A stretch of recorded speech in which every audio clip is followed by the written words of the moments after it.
911 calls are meant to be lifelines, moments where someone in danger reaches out for help. But sometimes the call themselves capture more than just a plea for assistance. There are calls that reveal pure panic, unimaginable fear, and situations where every second counts. Voices tremble, words stumble, and the reality on the other end of the line is far darker than anything most of us can imagine. These calls are chilling because they aren't fictional. They're real people facing moments of crisis, moments that change lives in an instant. And when we listen, we get a glimpse into the raw human experience of terror, desperation, and the instinct to survive.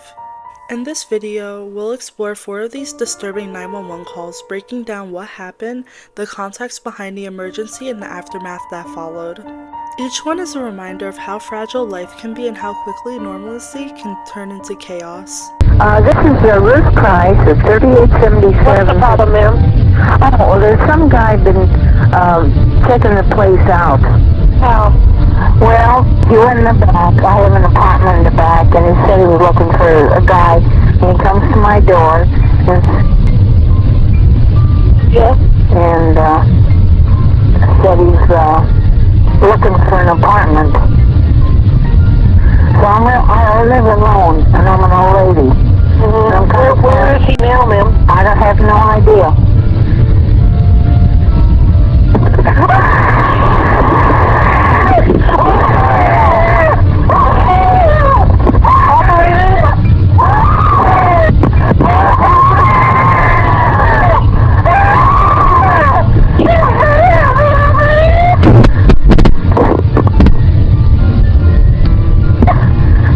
What you just heard is the Ruth Price 911 call, a recording that's been circulating online for over 20 years and is often presented as one of the most disturbing calls ever captured.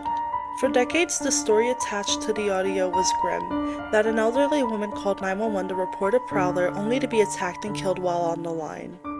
That version of events became accepted as fact and was repeated in forums and videos all around the internet. The truth, however, is very different. The call is real, and it dates back to November 2nd, 1980. Ruth M. Price was 76 years old and at home when she noticed someone outside. She called 911 to report a potential intruder, and during that call, someone did enter her home and physically attacked her from behind. What's remarkable and different from the stories online is that she survived. Ruth fought back. She screamed, grabbed at the attacker's hands, and forced him to flee. The loud thud at the end of the recording that many people assumed marked her death was actually the sound of her dropping the phone during the struggle.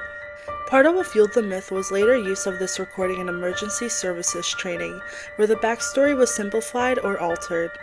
People who listened to the tape without context assumed the worst. Another contributing factor was that a different Ruth Price died in 1994, creating further confusion when people tried to match the name to the recording. Police were dispatched immediately after the call, and because Ruth had fought off her attacker, no fatalities occurred. In other words, this isn't a recording of tragedy, it's a recording of survival under attack. Ruth Price, a real woman, faced a terrifying intruder, fought back, and lived, something that's often lost when the story is retold online. So while the call is undeniably unsettling, the reality behind it is a testament to resilience and survival, not death. Emergency 911, what's address the emergency? Hello? 922 Red Oak. Hello? Hello?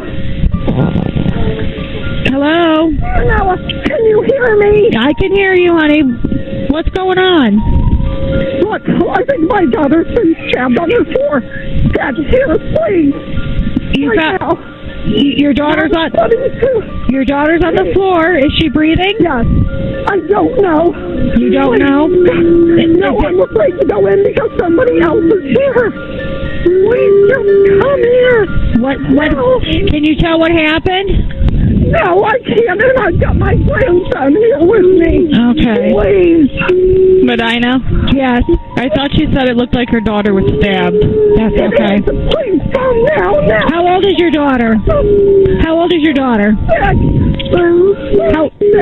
36? Okay, it's okay, honey. No, it's okay.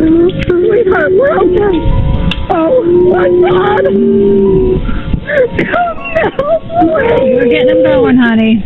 Okay, they're coming, sweetheart. They're coming. You're going to have to see if you can tell me if she's breathing or not. I'm afraid to go in. afraid No, to? it's stay here. Oh my God. Is there anybody else there with you, honey, that can check to see if she's breathing? Man, would have been the one who did it. He shot it in there. I can't understand. There's nobody there beside you and the baby? My grandson is here. The man who would have done this. I don't know, honey. His car is here. Whose car? Whose car is The there? man who would have done this. And it's there in the driveway? Yes. What's the plate number on it? Hold on. Okay. Hold on now. I'm right here. 9487. For 87. Why isn't anybody coming? Honey, they're on their way. They're on their way. My questions are not keeping them from responding. They're on their way. They're on their way.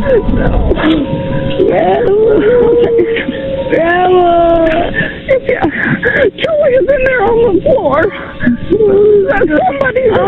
I know somebody's in there. I can't read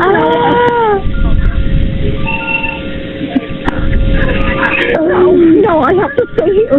Is there are you talking to somebody else, honey? Yeah, somebody in the neighborhood. Somebody. She has no idea. She came home. She's laying on the phone. Yeah, there's nobody there besides her and her grandson. Oh my God, seriously, how much longer can this take? They're on their way, honey. They're going as fast as they can. I know. Well, that's not fast enough. And you have no idea, and nobody's around. You have no idea? No. What kind of car is that in your driveway? Hold on, honey. It's a Chevy Cavalier. It's gold. It's old. Gold. It's an old one, golden color. Okay. I know. She's pregnant. Would you? She's pregnant too? Hurry up. They're on their way. How far along was she? How far along is she? 6 months? Okay, it's okay. She's 6 months pregnant. Why do I hear somebody coming? Can you tell me where she was stabbed at?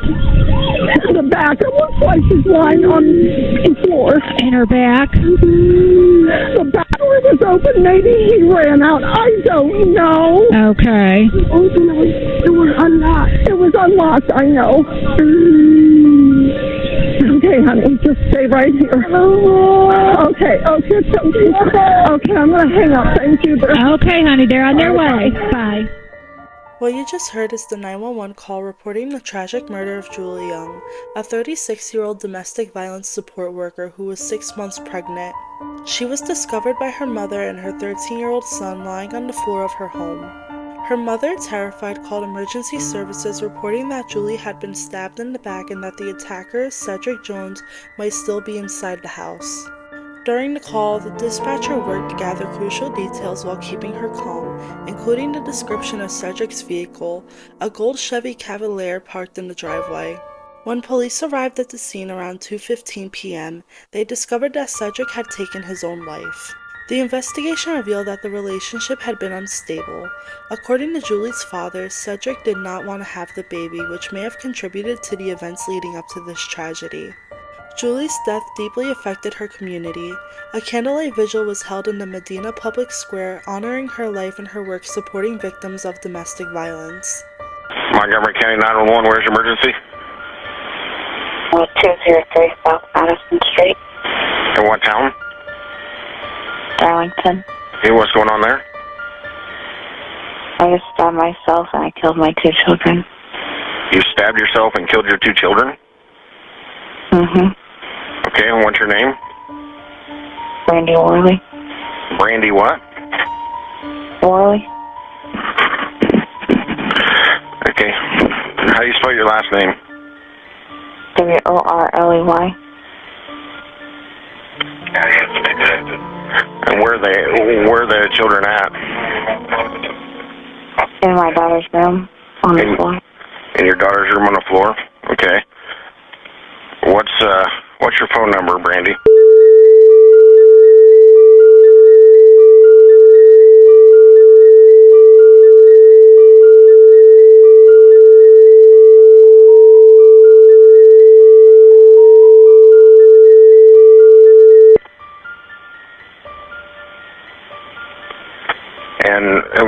caused you to do this today? My husband wanted a divorce and wanted to take my kid. I won't let him have my kid. Okay, and how old are your children? 7 and 3. 10 and 3? 7. 7 and 3? Mm-hmm.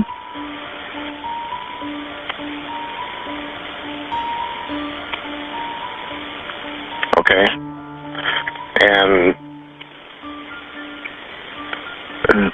where did you stab yourself at? In the neck.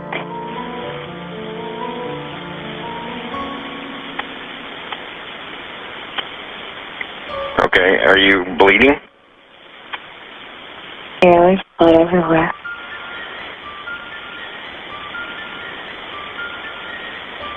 Okay, and where are you at? County Dispatch. Sorry, Dylan. In my living room. You're in your living room? Mm-hmm. Acknowledge it, 203. Okay, and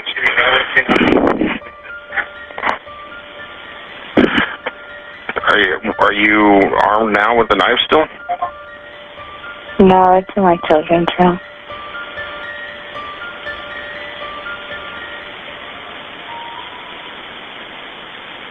November 17, 2016, 4:36:21. Okay, are you still there? Hello? Yeah. Okay, where's your husband at? Downstairs somewhere. Okay, what's his condition? I don't know. I haven't talked to him. And when you say downstairs, is he in a basement or? Yeah.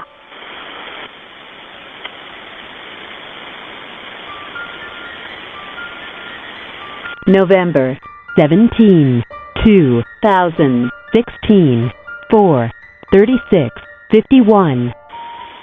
Okay, what's his name? Jason. Is what? Jason. Nathan? Jason. Jason? Jason Morley? Yeah. Okay. And do you have any other weapons with you? Yeah. No. No? Okay. And what are you feeling right now? I mean, you're tired? Are you, Yeah. I took a lot of Benadryl. You took a lot of Benadryl? Yeah. Okay.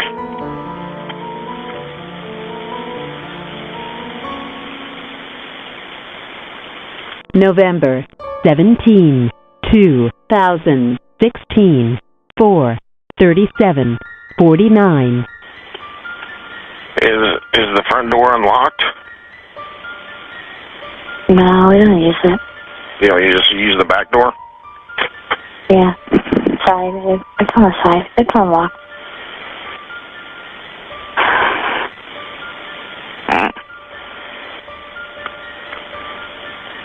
Okay. And is there anyone else in the residence besides your children and you and your husband? I called my mom. You called your mom? What did she say? I hang up and call 911 and she'd be here in a second. What's your mom's name? Rosemary Bell. Can you spell that for me? The last name? No, just I'm having a hard time. I have a hard time hearing you. What did you say your mom's name was? Rosemary Bell. Rosemary Odell? Zell. Zell, okay. Rosemary Zell, okay. Do you have a phone number for her? If your energy is off, The 911 call you just heard was Brandy Worley confessing to the murder of her two children, Tyler and Charlie, in Darlington, Indiana on November 17, 2016. According to investigators, Brandy drugged both children with Benadryl before stabbing them to death in their home. The call itself is chilling because it captures her own acknowledgement of the crime in the immediate aftermath. Her voice, tone, and the way she reports the incident convey both shock and detachment, reflecting the premeditated nature of the act. The events leading up to this tragedy reveal a family struggling under immense stress and manipulation. Brandy's marriage to Jason Worley had appeared normal for years, but by 2015 cracks had formed. Jason was working long hours on a demanding project while Brandy began an affair with a neighbor. Jason discovered the betrayal through her phone, but instead of separating immediately, he tried to maintain stability for the children. He endured psychological manipulation, including Brandy using his prior mental health struggles against him, all while trying to make things look normal for the kids. On November 16, 2016, Jason officially served Brandy with divorce papers. That day still followed their usual routines. They attended Charlie's dance recital, went home, and carried on with evening activities. But later that night, Brandy carried out her plan. The 911 call reflects her immediate recognition of what she had done. Investigators later determined that the murders were not impulsive. She had purchased a large combat knife from Walmart the night before, clearly indicating premeditation. Brandy attempted to take her own life after committing the murders, which is why she ended up calling 911. The call serves as both a confession and a disturbing window into her mindset. Ultimately, she was sentenced to 120 years in prison. Her ex-husband, Jason Worley, has since dedicated himself to preserving Tyler and Charlie's memory and advocating for mental health support to prevent similar tragedies. Yes, I literally just got home and I come in the room. My girlfriend, she was working on the computer and she just laid back. There's blood everywhere. Okay. Now, I did have somebody already call. We do have paramedics already on the way. Somebody called because they were on a Zoom meeting with her. I know, honey, I know. And how old is your girlfriend? She's 21 years old. She just 21? She just left Oklahoma Hospital 2 days ago because there was something wrong with her stomach. She just left Oklahoma Hospital because there was something wrong with her stomach. Okay, right now, though, is she awake? No, she's not awake. Is she breathing? Please let me know what's going on. Okay, paramedics are already on their way. Is she breathing? No, I do not feel her heart pumping. No, is she breathing? Do you see her chest rising and falling? No, I do not. Okay, we're going to do CPR. Okay, I'm going to tell you how to do that, okay? Okay, hurry, please, hurry, please. Is there a defibrillator available? Can you say it one more time? Is there a defibrillator available? I don't know what that is, no. Okay, that's fine. What you're going to do is lay her flat on her back on the floor, nothing underneath her head. Tell me when that's done. On the floor? On her back on the floor? Yes, flat on her back on the floor, nothing underneath her head. Oh my God, there's blood everywhere. I'm sorry, honey, but we're going to go ahead and do CPR on her. Just let me know when she's flat on her back on the floor. Okay, sure. All right, you're going to place the heel of your hand on her breastbone. Put your other hand on top of that hand. You're going to pump her. You're going to take the heel of your hand.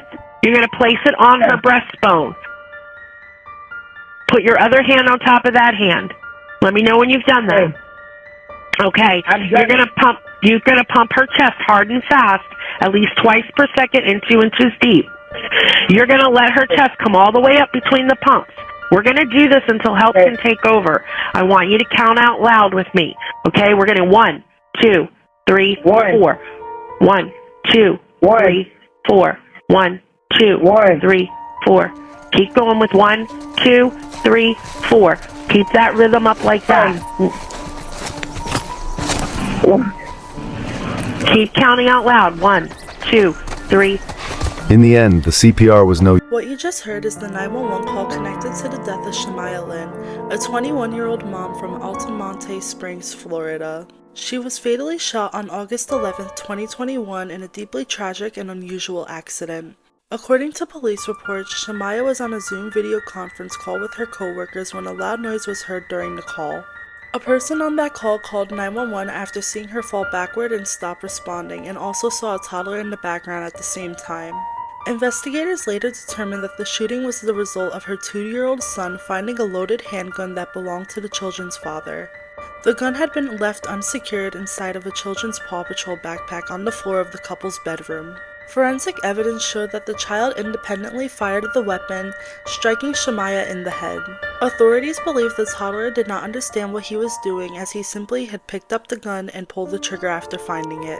Another 911 call in this case came from Shemaiah's partner, Viandre Avery, who had arrived home and discovered her lying unresponsive. In that call, he can be heard begging the dispatcher to send help while trying to perform CPR on her. Shemaiah was transported by first responders and EMS, but she was pronounced dead at the scene. Following the investigation, law enforcement and prosecutors charged Avery with negligent manslaughter and failure to safely store a firearm. Under Florida law, failing to secure a firearm in a location where a minor can gain access is a criminal offense, and authorities cited this failure as a key factor that made the tragedy possible. Neither of Shemaiah's children were physically injured in this accident, and both were placed into the care of relatives after the shooting.